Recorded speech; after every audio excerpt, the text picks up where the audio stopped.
Hi, everybody, and welcome to Friday Night Flock Talk. I'm Robin Sullivan from the Leather Elves, and I want to welcome you all. Tonight's session is a little bit different. It's not a live stream, it's a recorded stream. So it's going to be a little bit special, and I'm really hoping that you enjoy it. Just some reminders, like us on Facebook and follow us so that you get notifications when we do go live, and follow us on Instagram. And we have a YouTube channel. So a lot of different ways you can see our Friday night flock talks and sharing the information. And there's a lot of different topics for those of you who haven't listened before. And hopefully you'll get something and there'll be some takeaway to help you with your birds at home. So tonight, like I said, is a little bit different.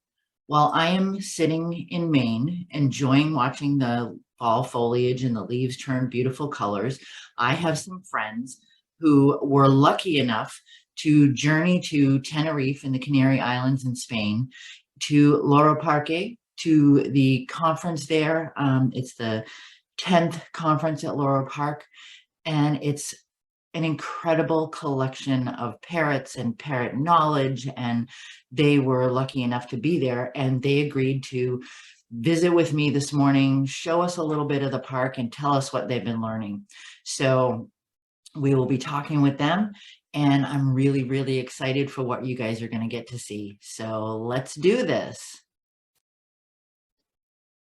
One more thing that I forgot to tell you before we get started. There's going to be a special announcement at the end of tonight's session that you'll probably want to stay tuned for. We're super excited here at the Leather Elves, and we want to share it with you. So just hang in there, look at all the cool birds and see all the cool places, and we'll see you after the tour. So everybody, we've got a bunch of friends over in Tenerife. We're here with Amanda Hoffman, Buddy Waskey, Josie Birmingham, Carol Woodson, Katie Secord. Look, you guys are all having so much fun, but the colors are turning in northern New England. So, are you jealous? Yeah, I don't think you probably No. Anyway, so the first thing I need to know is, and we're going to talk to Josie. Josie is from Hari in Canada. So we've got international. But so Josie, can you tell us a little bit about what this Congress is and what you guys have been doing? Here's the name first. Here's the name. Yeah. And here's my badge. And these actually are going to be framed at Hari, because every certificate that we get for attending this most amazing global networking of the highest, the most specialized aviculturists, biologists, veterinarian students, technicians, bird keepers, whether they are guardians of parrots in their homes or they're breeding birds or they're participating on conservation programs, get to come here every 4 years. Now, I'm a privileged lifetime member, and it's more important for me to have this lifetime membership card in my wallet than it is to have my credit cards. Every 4 years we come here, and the Congress offers bilingual. Actually, we have 4 languages. The conferences are presented in 4 languages, so we actually get a very sophisticated translation device that we can actually have the opportunity to understand every single speaker that is speaking, regardless of their nationality or language. It makes it very easy for 800 participants. Now, this is bewilderment for me to imagine the complexity of organizing such a global networking conference, and it is done to perfection. So everything from the banquet and conference hall to the speakers, everything was on time. Buddy, this year we have been so blessed with the most enriched conference topics that have been presented here at the Congreso. There are also poster boards that are presented here. So some people do not have the opportunity to give the lecture, but we can actually learn about their conservation work through the poster boards. So it's definitely a privilege to be here. Tony Silva, of course. Greetings, everybody. Good morning, Tony. We are in the Canary Islands, and we are at Loro Parque. The convention is over, but there are still some workshops being done. And the beauty about it is that this convention brought people from 47 countries, 800 attendees. There would have been more, but the Canaries were hit by a series of storms that caused a complete collapse in the transport system. So when the system collapsed, no one could get here. Many people went back to their countries of origin because they just could not arrive. It was a freak of nature. Those things happen. The vast majority were able to get here. I think it's been a tremendously fruitful convention. I think we all walk away with the idea that, one, we do need to address conservation, but we also need to discuss diet and husbandry and all of these related issues and some of the challenges that we are facing.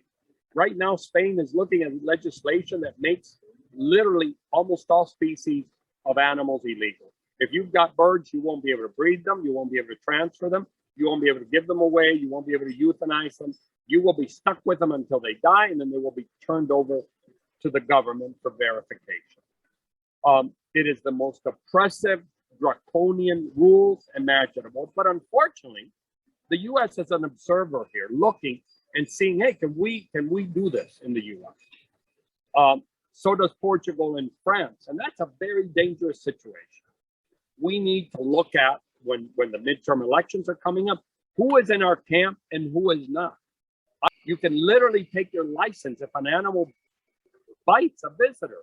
If you have a visitor and a macaw nails somebody, that's enough grounds to lose your license. He has turned a blind eye on the industry that he claimed he would protect, which was the pet industry that's significant in Florida. Tropical fish represent one of the top 3 income earners for the state. We need to remember these things when election time comes around. You know, remember who's in your camp and who's not. Get rid of your enemies. We have a lot of them. And if we don't stand up and fight, we will lose our right to keep birds. I think, Tony, you bring up a good point that there are over 800 attendees, 800 people who are attending. Yeah. So what that says to me is that aviculture is alive and well, and we do need to defend that. We need to look Absolutely. You Absolutely. Said the US and other countries are looking at how can they do the same thing.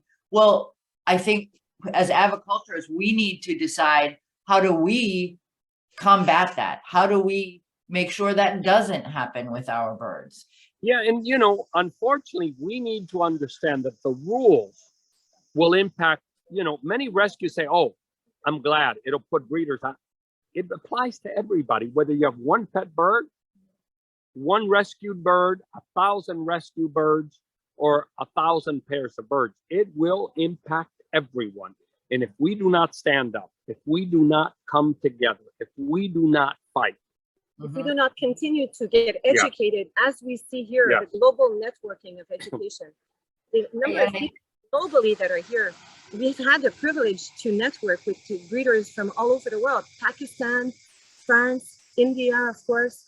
Many, many countries have a very high level of professional aviculture skills.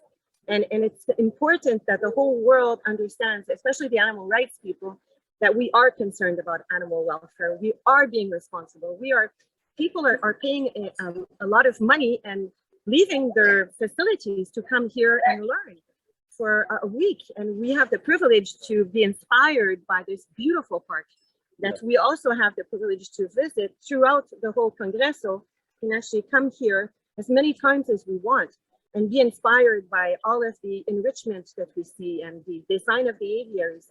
So regardless where we are in the world, we need to continue to be committed to share our knowledge and to remain professional, because this is not a hobby anymore. This is what we do with passion. It's our passion.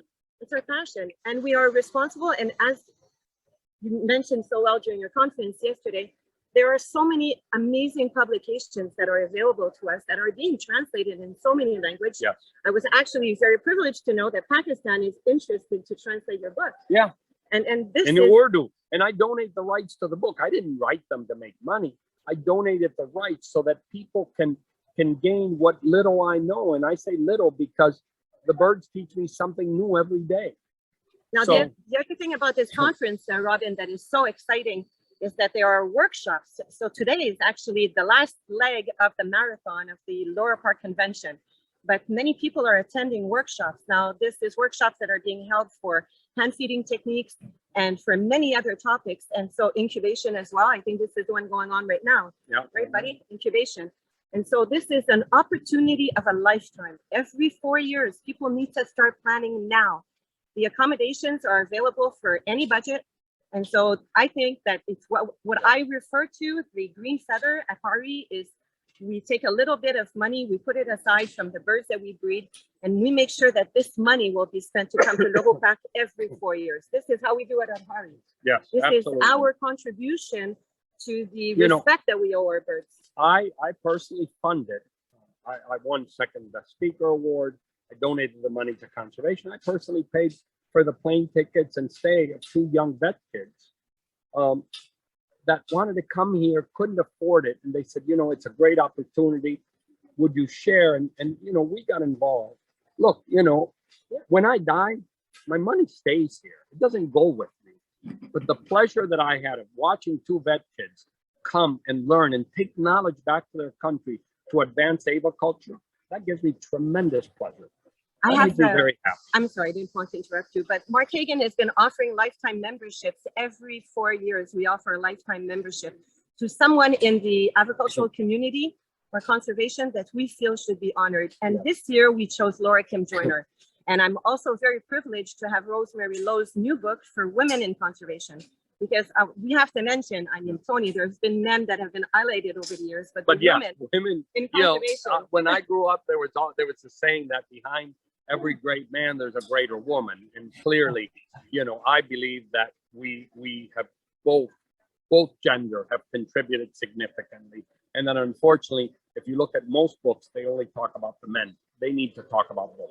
So the new book with Rosemary Lowe highlighting the women in conservation is the most amazing publication that I've seen recently. And it's very grassroots, and it highlights a lot of the conservation workers that are climbing the trees, protecting the nests, that have been doing this. And most of the time, they don't get to have the spotlight. Yeah, you know, there was a movement that started in India called Chipko Andolan, hug a tree. They wanted to clear cut the trees, and the women said, no, you're not going to cut the trees. And they would hug them, because if they struck a tree, they would strike a woman down. And that stopped deforestation in many areas. And that has now spread to Central America. You know, I believe that all of us can contribute something. We need to do it. And getting back to the conservation part, I don't keep reptiles, but I donate money to U.S. Arcs. You know why? Because they come out of the ring fighting. They don't waste time. They don't sit while they decide, well, what should we do? Should we challenge this? They come out slinging fists. And we need that.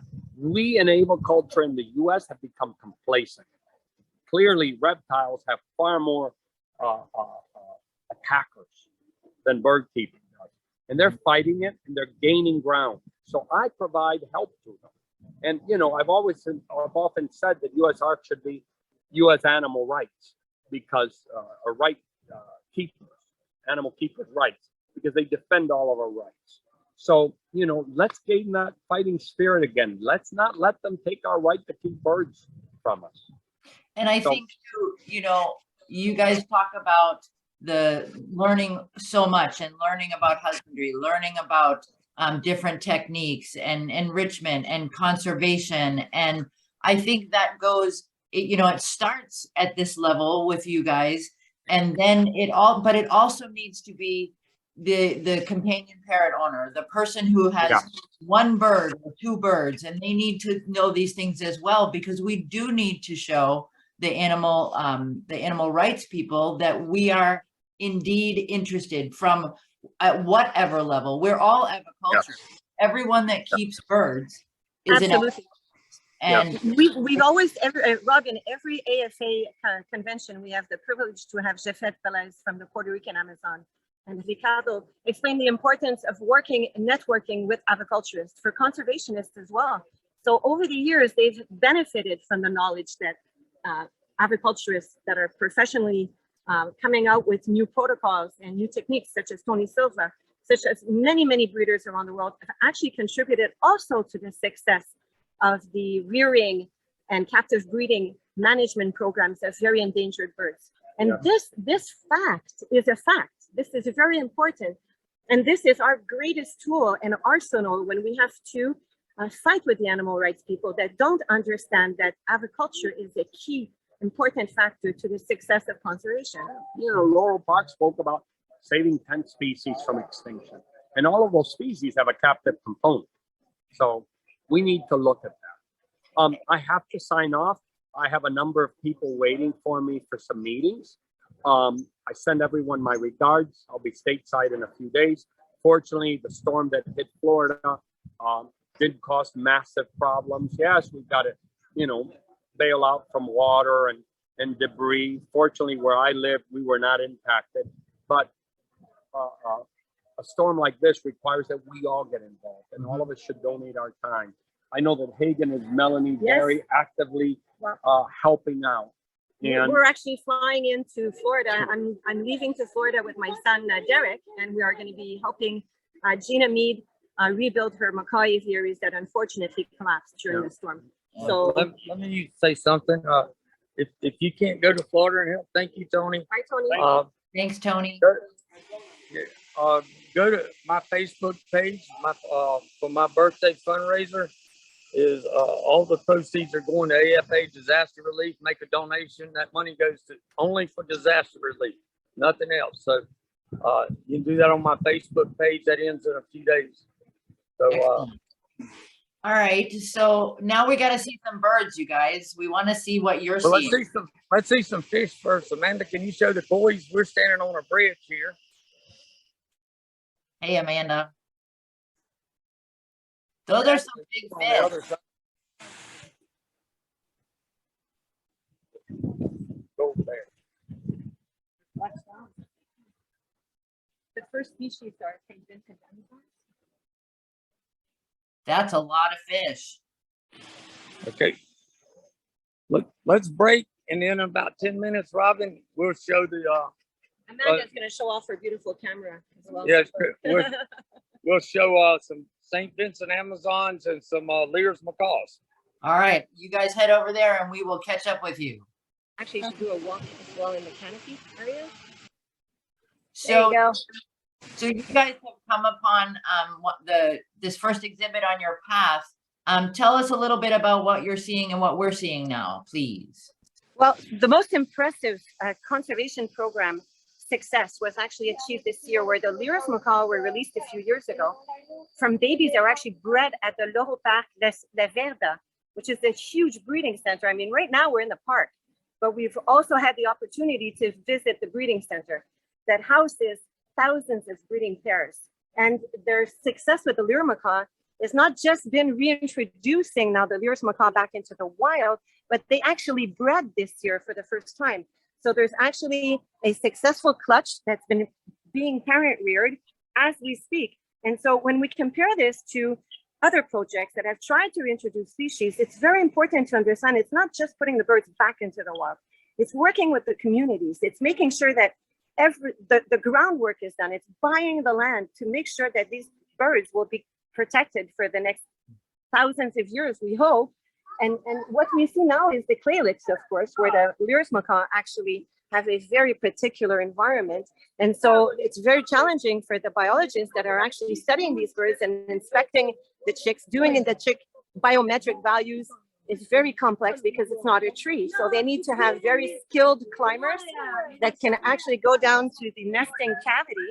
And at Loro Parque here, of course, they recreate these cavities. So every single exhibit has been designed specifically to replicate what they will find in the wild, because these birds most likely will be reintroduced into the wild. And so this project was also highly successful because they've been able to reintroduce also birds that had been confiscated or birds that had been prior companion birds or birds that were being held in captivity. And so this is very, very exciting, and we're all very excited about the Spix being released back into the wild, but we need to share the most important success of this conservation program. And very important to say, because Mr. Kiesling is very humble, but the Loro Parque Foundation has practically no overhead. And so the people that work on these projects are local people. They're not doing for social media attention.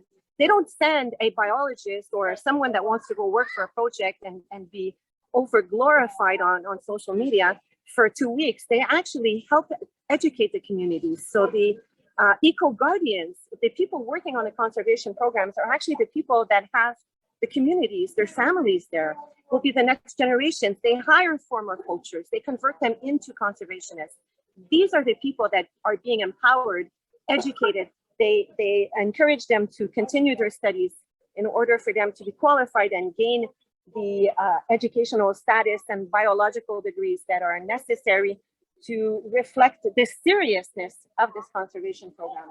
So we're going to keep on walking, because we're going to see, what we're going to see right now are all the very endangered gorillas, and we're also going to be passing through with Amanda. You can hopefully also see the conservation work that's being done with the jellyfish, which is the most impressive, in my opinion, the most impressive exhibit at Loro Parque. So it's not only parrots, they are doing amazing work with the sea mammals as well. And they have published the most professional scientific journals to address the issues that many people are unfortunately listening to on social media about the unethical use of sea mammals in conservation programs or in parks. And so I will let you follow the tour now with Amanda, because she's not bragging, she's very humble, but you should see her photography equipment. I mean, she's making all of us look very childish with our small cameras. Amanda's taking pictures throughout the trip now. And today is a beautiful day for that because it's not too hot. So it's very important that we keep hydrated while we're going to be visiting another day at the zoo.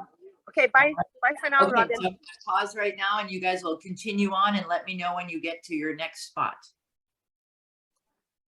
So I know you guys got a chance to tour the breeding center yesterday. Buddy, can you tell us a little bit about what was going on there? Yeah, that's separate from the zoo, about 10 miles away. And we took tours there. It's the biggest breeding facility of parrots in the world. They have 350 species there at the center. It's about a total of 6,000 birds. It's a well-run operation. The facility is very well kept. They have a lot of stuff for enrichment for the birds. Most of the flights are surrounded by vegetation. Some of the flights are suspended, some of them are on the ground, but probably 20% of the species there are species that I've never seen before. Very large collection of lories. I'm not familiar with most of the lory species. Very large collection of lories. Amazons, there's a lot of Amazons. Before, I didn't remember seeing them. A lot of conyers you hadn't seen. Of course, leers and blue throats. Cockatoos, just about it. I believe every species of cockatoos were represented. Gangs, red-tailed black, vintage cockatoos, white-tailed cockatoos, yellow-tailed cockatoos. I probably made some of those up. I don't remember. But it's really exciting. The purpose of the facility is simply to breed and have a safety net population of these species if they're needed later for reintroduction. But Loro Parque Foundation done a great job of protecting these species, and so it was really nice to be able to go. You have any questions? I think so they must have a huge staff to do that. But are the birds that are bred there, are they on exhibit, or are they? How do they handle that? The ones that they breed there? It's a closed facility. It's not open to the public. It was very hard for people in our group to get passes to go. Everybody didn't get to go. It's a real sterile environment. We had to wear like surgical garb just about, and booties and all, so we didn't bring in diseases or possibly take out diseases.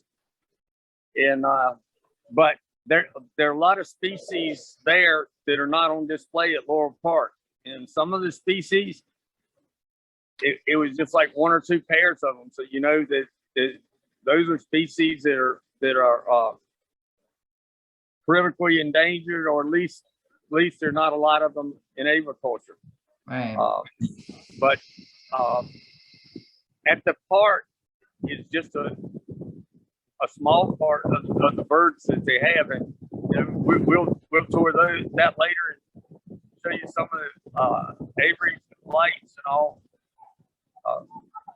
It's just very impressive, and also we're focusing on birds, but there's an aquarium here.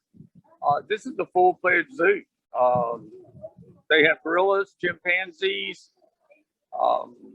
Jellyfish, jellyfish, alligators. orcas, you know, reptiles. They even have a collection of coral, live coral that they're raising. So you could spend a week just at the zoo. I think if I was going to be a bird or an animal in captivity, that's where I would want to be. You know, I mean, just Definitely. Yeah. Wait till you see some of these Averys. We'll show you here in a little bit. It's very impressive. all right. So thanks, buddy. And you guys are going to move on to your next one. And I will catch up with you in a couple minutes. All right. All right, buddy, you want to tell her where we are when Shem pauses? Yeah. You can go. All right. So we are at another section of the park. Can you guys tell me about what we're seeing here? We're at the baby station. This is a Loro Parque Foundation baby station, and this is red-fronted macaws. Aw. And a few of their babies, they have inbreeders that you can see. That's the hatch date. Nice. And let's see. What's the next one? He's hiding in the corner. I got a picture of him I can send you. All right. Cockatoo.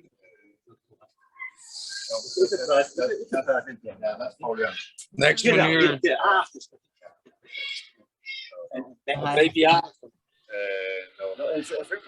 Aw. So next All of one. that is indoors. People can't go inside, right? No, it's closed facility. Okay, good. It looks like something in a hospital. This same facility has baby leers. Loro Parque's raised, I don't know for sure, but somewhere plus or minus 50 50 leers. Wow. They announced in a presentation that they've raised 444 blue-throated macaws. That's Yay. that's only surpassed by Dick Schubach, Richard Schubach at AVRC. They raised nearly 800 blue-throat macaws. Wow. That's pretty impressive. We got to see him feed babies yesterday. We'll go around the corner here.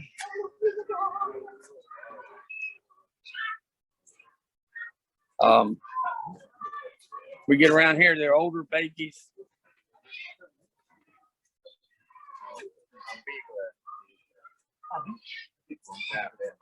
The blue and gold, and a Mollucan, I believe, 2 blue and golds. That's the small one. Military, no? Yeah. Beautiful. All right. So are we going to head to another, we're still looking at babies. Okay. We're still looking at babies. This is the kindergarten area. And There's in species here, in here is gonna blow your mind. there's a yellow blacktail. There's 2 yellow blacktails actually.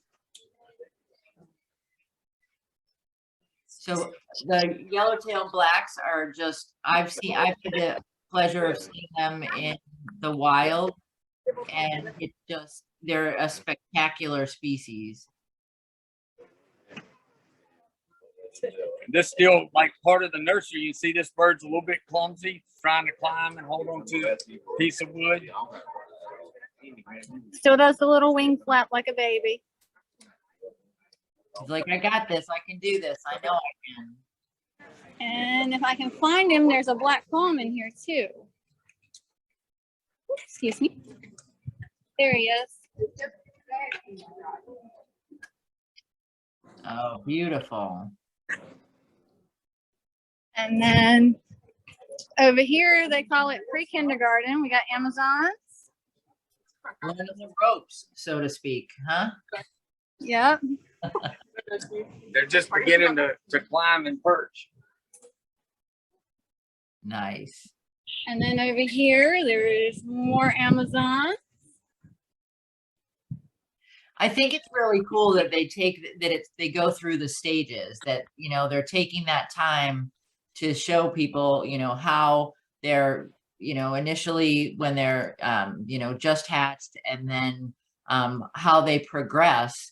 And I think it's important for people to know that they go through these phases, and that it's not just, you know, okay, bred, you know, fed on, here you go. They take the time to go through, you know, the weaning process. They recognize the food and that kind of stuff. And I think it's really great that Loro Parque takes the time to show people how these steps work. Yeah. One more step over is kind of the final one behind us. These guys are usually very lively, but they're tired today. There's Every been day.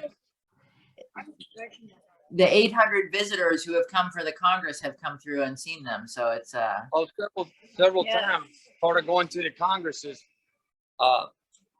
We What got are they, passes- Robin? We got passes for a couple weeks. are those St. Vincent's? No, I can't Very- see.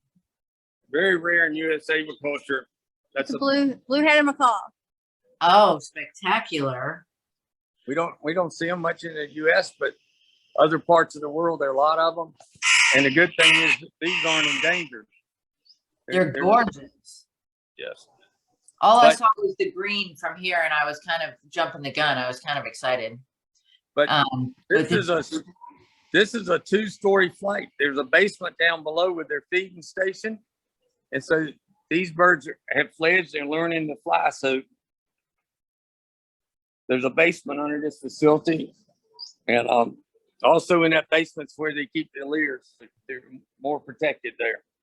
so they learned that they have to go up and down to get their food and that kind of stuff. Yes. Yep. Nice. So it's, I mean, the cool part about that is they're allowing them to do what they would do in the wild. They're giving them that opportunity, but they're still, you know, in human care. Yes. That's neat. Beautiful. They're pretty intense. I find them very, like, I think it's because there's not a lot of the color is so deep, and then against the eye on their heads. Yeah. This is the first time they've actually all been out where we can see all of them. Usually there's only like one or two. Nice. And then when we come up, they go down. They knew we were coming by for the live stream. That's what it was. Yes, that's what it was. And then oh, I forgot about my red front babies. Do you hear We got that? the red front babies. Your red front babies. Yes, my red front babies. I don't I think love they the red front. And then up there they have the blue head. Nice.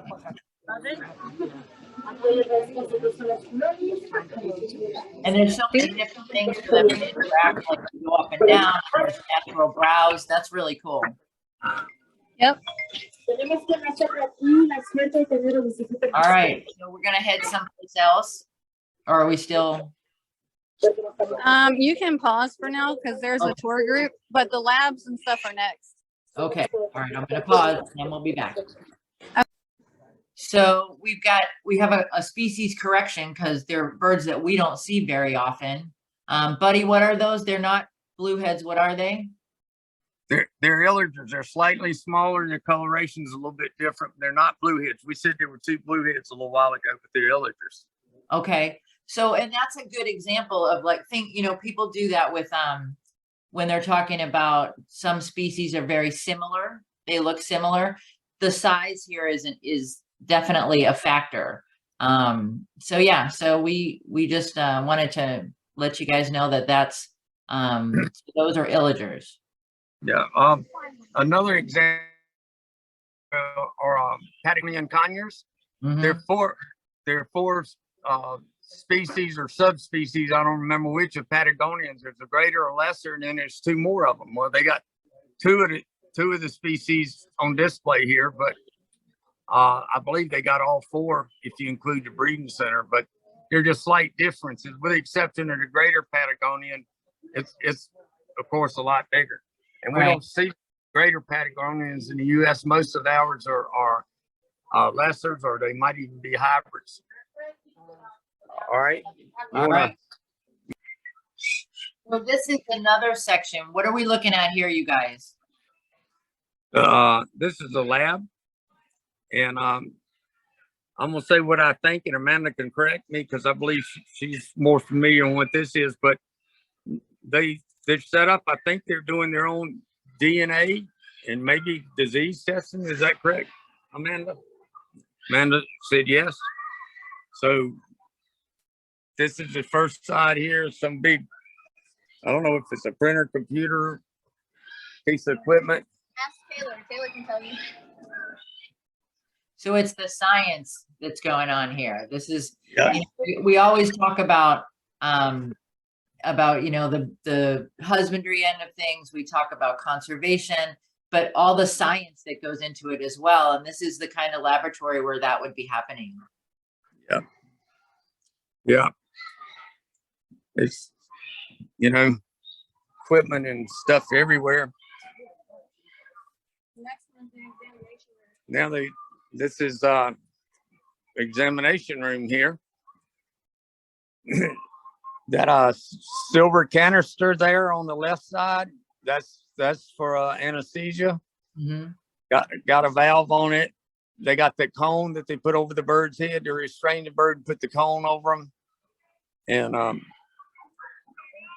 anesthetizing birds has got safer and safer and safer, and using the right equipment and a veterinarian with the right amount of experience is becoming very, very safe.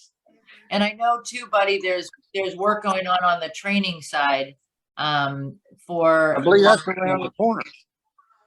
The training center, is that around the corner? No, but I know that with anesthesia, there's a lot of work going on in training for voluntarily, you know, for the birds to voluntarily put their heads into that cone. So it's even less intrusive than it had been in the past.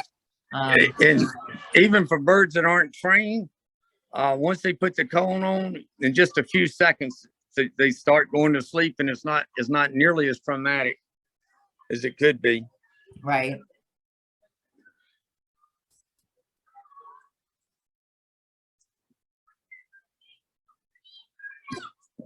Oh, here is a video here. Uh-huh. I believe they're scoping this bird, and yep, the way it's laying, they're scoping it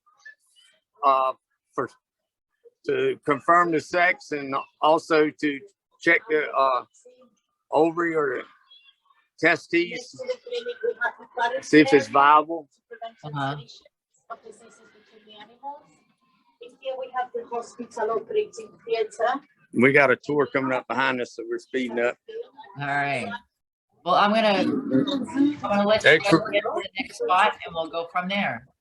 Yeah, we'll be in Avery, some of the Averys. Okay. Okay. So what are we looking at here, Amanda? This is a picture of all the species that Loro Parque has helped save from extinction.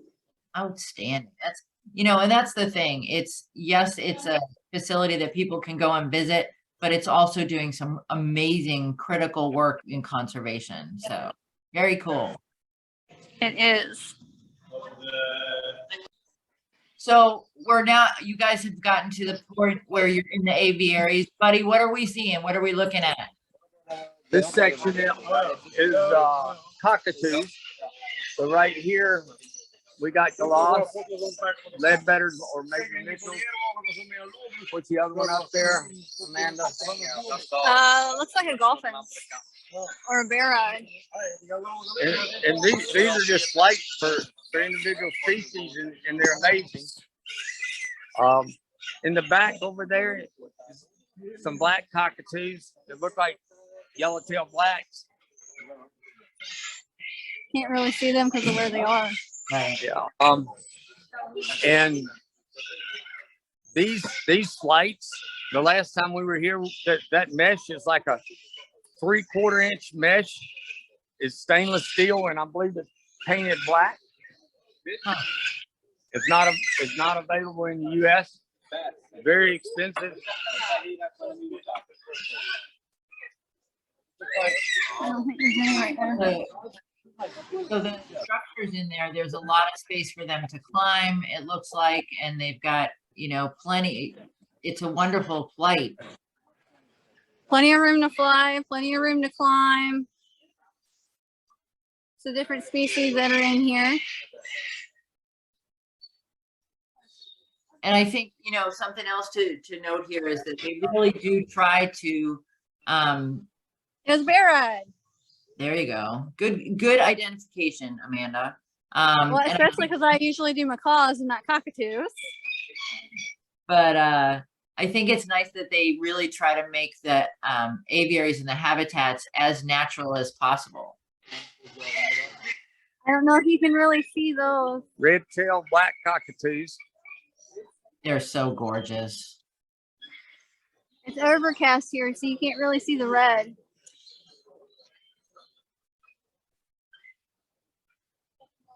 And you know, the other thing is all the wonderful vegetation. And you know, while you've been walking, you guys haven't heard it who are watching, but Amanda's been pointing out all the different plants and stuff, and it's so lush and beautiful. The flights have like 2 foot separation, and they let vegetation grow up in there. Well, they don't let it. They're planting. There you go. You can see the red now. There we go.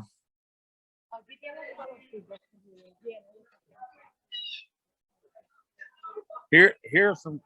That's a palm nuts, I believe they got in there. It's glossy black cockatoo. They're in the back there. But even inside the habitats, I mean, I can tell you, having worked with horticulturists at different facilities, the horticulturists you know, it's frustrating sometimes because they're planting all the time. And when you're planting a parrot aviary, we all know that, you know, it's probably going to get decimated. And it looks like here at Loro Parque, they really focus on that, and that, you know, the vegetation is in there inside the aviaries for the birds. Who we got here? Tasmanian yellowtail black. Nice. He's right there preening. I remember being in Australia and walking through a park and having like just a city park, and having people, I asked people if there were black cockatoos, and they kind of were unimpressed. And then a whole flock of them flew overhead, and I was just, you know, standing there with my mouth hanging open. All the different species. Well, I'm happy. I'm not big on cockatoos, but I've actually gotten to see all the species of cockatoo.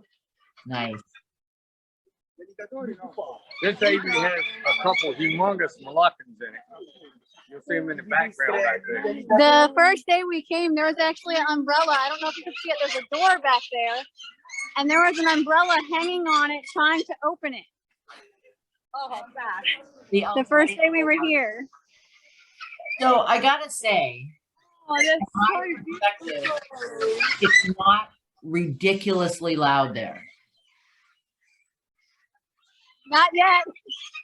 And I think, you know, one of the things that says is that when they are, you know, it's because people say, oh, they just make noise all day long.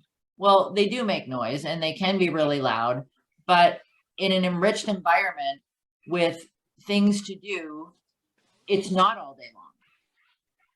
No, it's not always loud. The past couple of days we've come through, the cockatoos have actually been rather quiet. This is the loudest they've been, I think, since we've been here. And we did learn in the conference that they base the habitats off of their natural habitat in the wild. It's a jackbird. He's up there. And it's interesting to see how much of the aviaries they use. You know, it's not, because I think sometimes when people are setting up aviaries or cages in their homes, they, you know, they focus on one part, and it's really about making the whole area enriching. So, all right, we're going to pause and move on, or are we going to chat some more about cockatoos? I don't know much about cockatoos. Tony's hoping to actually have his book on cockatoos out at the next conference. He has two more species of cockatoo that he has to breed himself to be able to finish the book. All right. So really looking forward to that. And his book on Amazon was released this week at the Congress, and so we were able to get those. Nice. All right. We're going into a humongous Avery now. You want to pause, or you want to go on through it? We can walk through it. That's fine. Yeah. All right. So we're going to go into the Avery now. They have chains here actually to keep the birds inside. It's two things. It's the chains, and the area is dark. Birds typically don't fly into a dark area.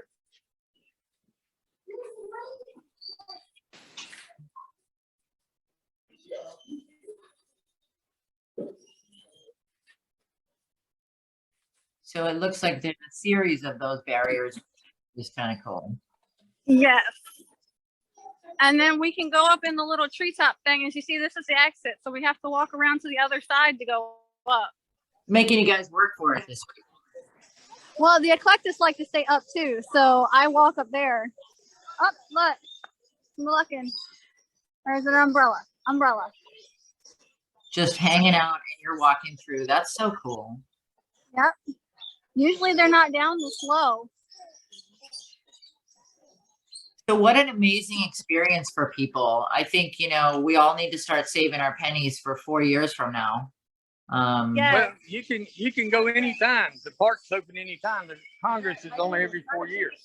There we go. Well, The I'm Congress is every 4 years, and you learn so much in a short amount of time. Well, that's the thing too. I think a lot of the people who listen to Friday Night Flock Talk are, they're looking for more information. They're looking to learn. And what an amazing way to learn. It really is. I'm really excited I got to come this year, because the last time the Congress was held, I had just started working for Buddy, and it was his first time coming. And he told me the next time you get to go. And I was kind of upset, you know, when COVID hit, because I was like, you know, well, I was supposed to go, and are they going to have it and all that? I was worried I wouldn't be able to come. There are multiple species in here. There's a pigeon over there on the ground, There's Amanda. a citron up there. I don't know if you can see it. But they got species other than citizens in there. Oh, it's a Victoria crown pigeon. I haven't seen him yet. He's going up to the treehouse. But this Avery, I'd say, is between a half acre and an acre. Waterfalls in here, water. It's probably 75 foot tall. Victoria crown pigeon. There's koi fish in the water over here. Waterfalls. There's a bridge you can walk up and stairs. We got to wait for the pigeon before we can go up. We got to kind of go at his pace. There's a Going pigeon on the profile. stairs now. He's heading up the stairs. That's great. He's the tour guide. He is the tour guide. They have golden pheasants here too. Oh, They were neat. over here yesterday. There he is. Can you see him in the background? He's kind of well hidden back there. There you go. Natural camouflage.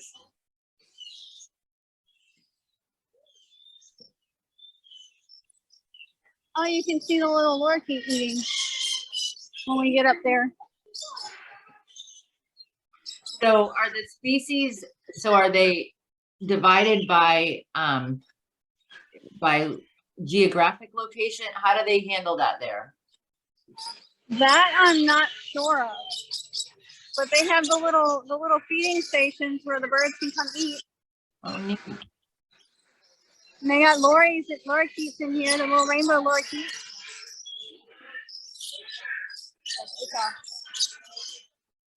Oh, there's one right there, right above us.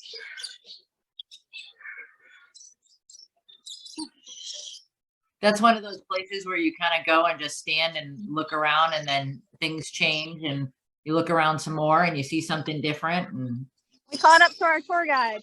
Yes, very much so. Very much so. And look, so the plants, big monstera.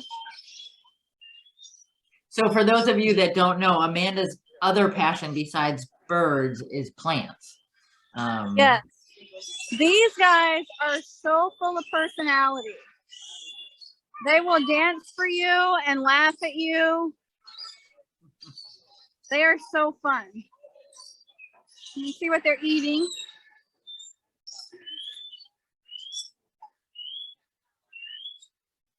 Very cool.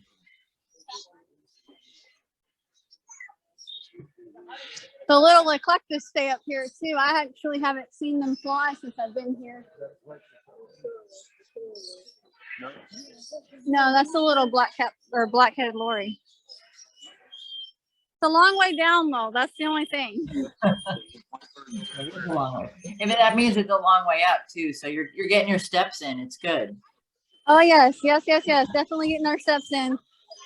We decided to ride the elevator up in the parking garage because, we were getting our steps in here at the park. So not only is it an amazing learning experience, it's networking with other bird people, seeing all these great species, but it's also a fitness plan. You can't beat it. No, you really can't. And you get to see so many species that you don't get to see in the U.S.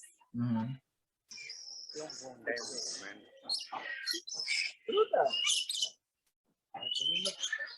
She's sleeping.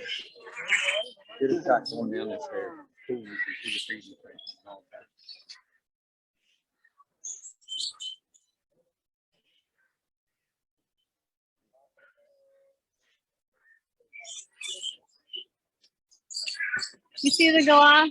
He's over there preening. And the thing is, all the birds, people just let the birds be. Yeah. Well, you're not allowed to touch them. Nice. Cockatiel right there. Yeah, there's cockatiels in here too. Hi. So what are they feeding? Is that all fresh? It's all fresh fruit they're feeding them there? Yes.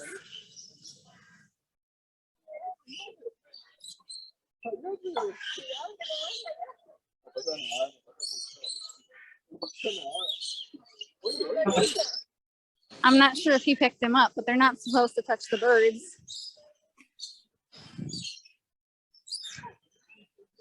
That's Oh, like, maybe he's not preening. Maybe he's sleeping.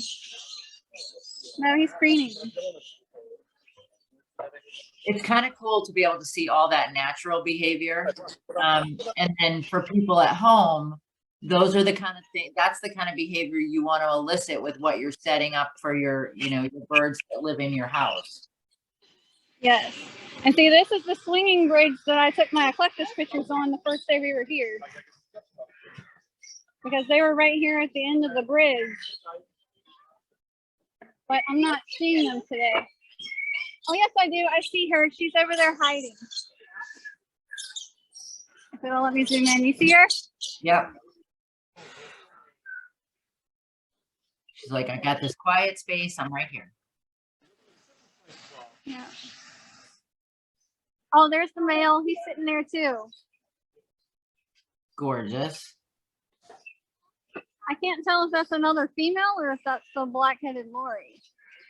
Because the way the sun is hitting. The little rainbow lorikeet, he just landed on the bridge.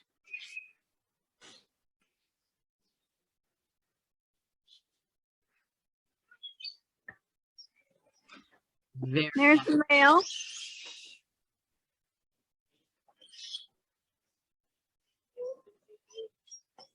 Oh, such pretty birds, huh?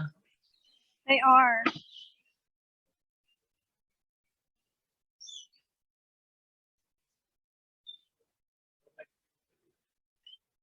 All right.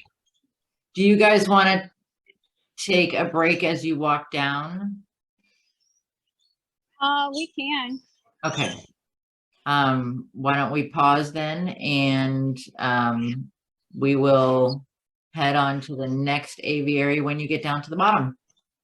Okay, the next one is where the leers are, where they can fly, and there's bouffants and blue throats and all that. All right. We will see you there. All right. Okay, so we've moved on from that aviary. We are at quote unquote Amanda's favorite part of the park so far. So Well, we're moving towards my favorite part of the park so far. all right. Where are we headed, Amanda? To the big, giant flying Avery. In here, you'll see blue and golds, scarlet, hyacinths. They have leers in here. There's bouffant or great greens. And they are beautiful. A big flight with all those different macaws together. Yes, there's blue throat. I do believe I said scarlet. You can see them flying. There's a leers up there hanging. You can't really tell it's a leers, but it is. The tree over here is made out of concrete to keep the birds from destroying it. And that's actually, it's a structure. You see, it's the trees holding up the steel. There we go. So we only build a concrete tree and then hang cool stuff off it. Yes. You can hear the hyacinth. Mm-hmm. Oh, there's the hyacinth. He's up there fighting with somebody. I think that's the other hyacinth. So there's two hyacinths. There's two leers. I do believe that's one of the leers right there. There's the bouffant. And a blue throat, it looks like. Nope, blue and gold. Blue and gold, bouffant. The scarlet's right there. Right there. Usually they're not up so high. Some of them are usually down below where you can see them.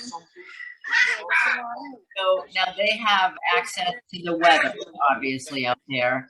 Do they also have places that they can go where it's more protected? Yes. And then if you look, there's the clay wall again.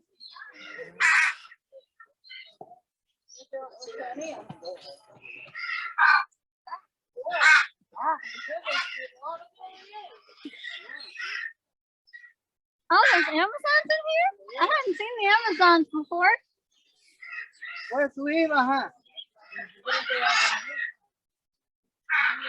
You see him up there? Yep. But this is the only thing I don't like about it is the glare, so it's hard to get pictures. There's the leers.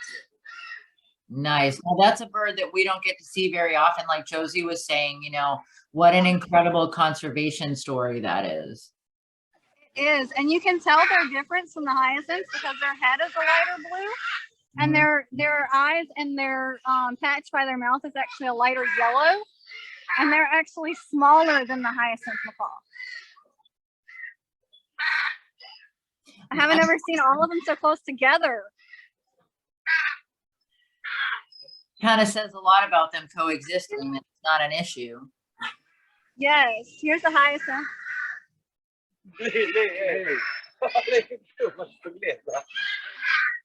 And the leers are just as full of personality as the hyacinths are. And the nice thing, one of the things I'm noticing is that they are also beautifully feathered. You know, it's not in some facilities that you go to, the birds are not as well feathered as these guys are. And it's, I mean, it's stunning. Well, they don't all get along as well as these guys either. But these guys, you see them scuffle every once in a while, but the hyacinth and one of the bouffants actually hangs out together too. I got a picture of them the other day, and I posted the picture with the hyacinth putting his foot out, saying, "No, leave me alone. You know, I'm done." But this is my favorite part. It is stunning. And I haven't even seen the whole park yet, so I don't get much farther than the birds. We did go see the bird show yesterday. That was really fun. I almost started crying when I saw the blue throats flying together because I missed seeing Jack and Storm fly around my living room. Oh, There's the Lears and the hyacinth together. nice. You can see the difference. Yeah, you can see the difference. I wish I could take my camera and take a picture real quick. Well, go ahead. We can pause. And, Okay. all right, so let's take a look at that. Everybody flew.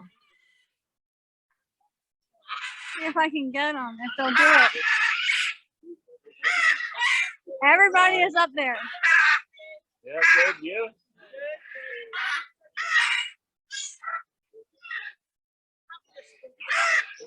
Something spooked them and they all flew up here. And it's interesting. I mean, they immediately resort to that kind of flock behavior, even though they're different species. Yes, they all started flying. It was beautiful to see.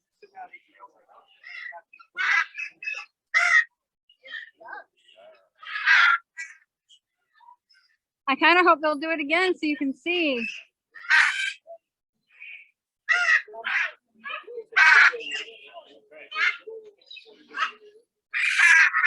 It looks like they're probably going to hang out there. I don't know. I don't know. But it was amazing to see all of them fly together.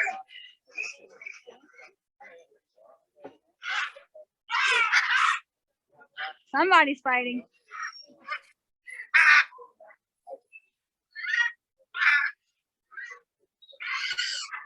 As soon as you stop recording, they're going to fly again.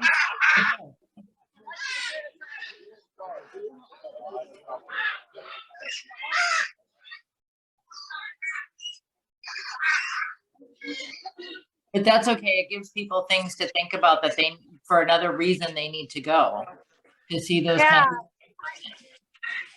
Yeah. I had never seen all of them fly like that before. I've seen a couple of them fly together, but to see them all fly as a flock was amazing.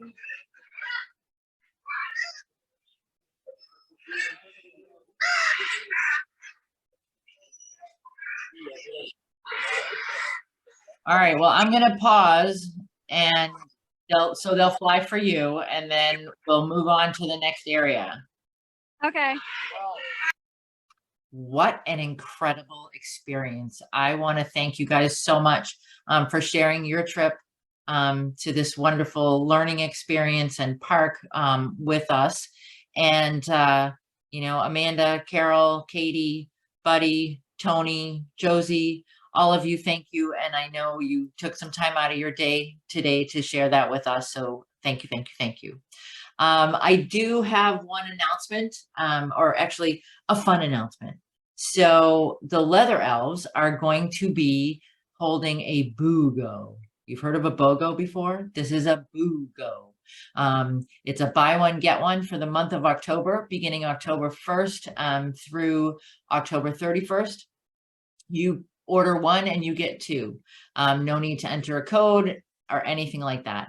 The other cool part of this promotion is that it's, you know, spooky season, so things are disappearing. And for one lucky person who places an order between October 1st and October 31st, the charge for your order will disappear. In other words, we'll be drawing one person from the people who have ordered for the month of October, and we will make those charges disappear. We will refund your money, and we will announce that winner on November 1st. So a lot of cool stuff happening in October.